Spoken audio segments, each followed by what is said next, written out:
Connor McDavid and Leon Draisaitl and the Edmonton Oilers.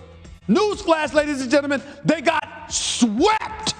I literally just don't know what to say about this organization. People are going to call us, McFrauds.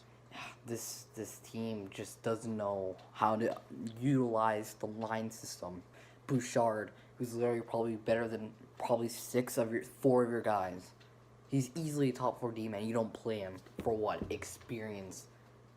Chris Russell, you put him out there, you know what he does? Nothing. He was a total bum. Nurse is pretty much putting the offense for you. Barry is incompetent defenseman. I don't know what to say anymore. And the forwards, man. We could have won that 4-1 game. Archibald, I want to be dirty, yeah. Gets himself suspended for a stupid play that ends up, losing us to 4-1. We lost a 4-1 lead. We had a 4-1 lead and we blew it. I felt like we could have got a way better chance to tip it, change the lines for game 2 and not stick to the same guys. It's just unbelievable.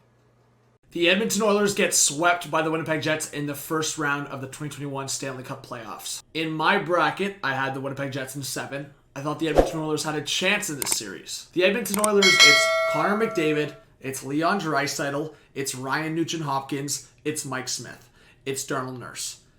Past that, you could argue maybe Puljujarvi, Tyson Barrie offensively, secondary assists, incompetent defensively.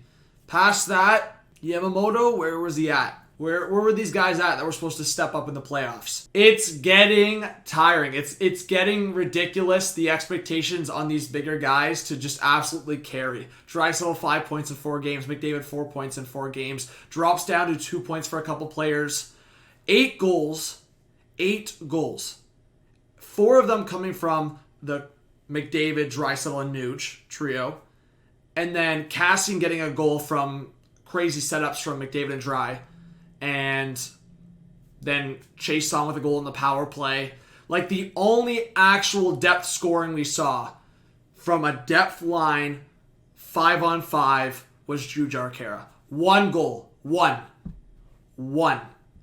Everything else was basically produced from either McDavid or Draisaitl. Puljujarvi had a nice goal, 100%. Outside of that, and outside of Kara's goal, it was just McDavid and Dry. And Nugent-Hopkins, as I said, gave his all. I would say Nuge had a really good series, and Nurse was an absolute animal, and Mike Smith was a beast. That's the credit that's given. Outside of that, Dave Tippett, the lineup changes, the lineup decision-making, just ridiculous. I think Holland, the quote's right there. Sometimes you gotta pick and choose when you're gonna go all in. Well, let's see here. Why don't you decide that, I've got 2 of the best players in the world. Let's make a move in the offseason. Let's make a move at the trade deadline. Let's do something. Because I get the whole Seattle expansion draft, but I look at that forward group. For me, at least, there's only 4 or 5 players worth protecting at this point. If you lose any of those guys in the bottom 6 that are available to get picked up, are we really crying about it? McDavid, Draisaitl, Puljujarvi, and Nuge. For me, they were doing what you expect them to do. That's only 4 players, though. And again, as I said, the big 3 for me and the big 2. McDavid, Draisaitl is the big 2. But Nugent-Hopkins is really good, and now he's a UFA, and we don't even know if he'll return to Edmonton. I know the kind of the mindset right now is the guys believe in this core, but they believe in the big core. A lot of depth has to come through. So this is a sad situation right now, a disappointing situation, but I am tired of just some of the fans that want to ignore it, sweep it under the rug, lie to themselves, pretend it's all good. I said Jets in 7, and I was thinking Jets in 6 or 7 in my perspective, because I'm looking at the Winnipeg Jets, for me, a much more complete roster, especially in that forward group. And while Mike Smith was a beast, you have Connor Hellebuck in the other net. And I'm tired of season series this, season series that. We won 7. Season series barely matters in the playoffs. You can use it as a very small reference, but if you're using your big reason on why a team's going to win, we won in the season series. We dominated in the season series. We're going to run over them in the NHL playoffs. That right there showed why you should not pay attention to the season series. And if you want to reference it a little bit, fair, but there's a lot more to it. And I picked Jets in 7, and I got roasted by a bunch of Oilers fans. I got roasted in the comments, got roasted by a few people on social media. So I don't want to hear it. Because I picked Jets in 7, and it was a sweep.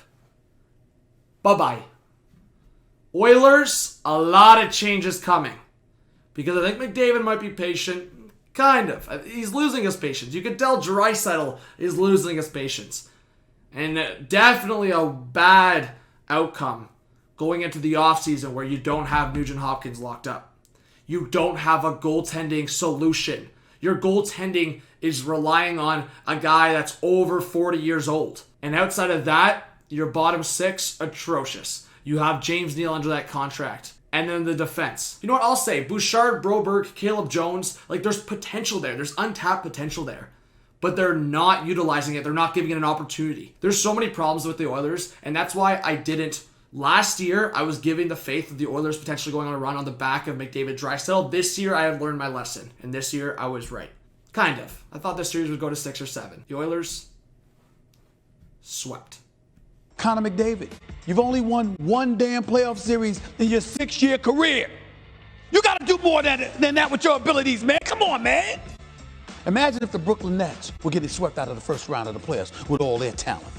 But you two, Connor McDavid and Leon Draisaitl,